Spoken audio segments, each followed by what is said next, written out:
రాష్ట్ర పునర్విభజన చట్టం ఏదైతే ఉందో ఆ చట్టంలో 10 సంవత్సరాల వరకు ఈరోజు ఏపీకి అందుబాటులో ఈనాటికి ఏపీకి అందుబాటులో ఉన్న పవర్లో 53.89% తెలంగాణకి 46.11% ఆంధ్రాకి ఇవ్వాలి. 10 ఇయర్స్ తర్వాత ఇంకా తర్వాత ఎవరి బాట వాళ్ళని చెప్పారు, సర్దుకోవాలి. కాబట్టి ఇది చట్టం అండి. ఈ చట్టాన్ని రాజ్యాంగం సాక్షిగా ఆనాటి ఆంధ్ర గవర్నమెంట్ ఉల్లంఘించిందండి. 400 మెగావాట్ల సీలియర్ పవర్ ప్లాంట్ని కూడా మాకు మాకు వచ్చిన దాన్ని, మా కోటలో వచ్చిన దాన్ని లాగి ఆంధ్రాకి ఇచ్చారు.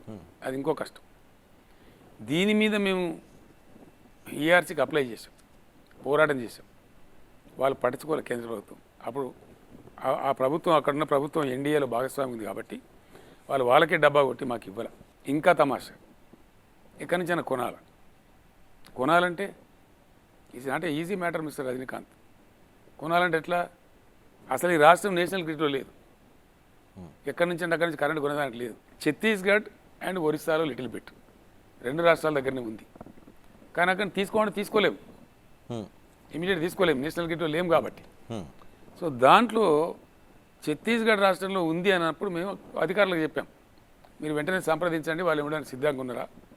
మనకు వార్దా డిచ్పల్ కనుక మనం కంప్లీట్ చేసినట్టయితే ఇమీడియట్గా తీసుకునేదానికి మనకు అవకాశం ఉంటుంది. అది కొంచెం స్టార్ట్ అయ్యి ఆగిపోయింది లైన్. దాన్ని స్టిరప్ చేసినాం సడన్గా.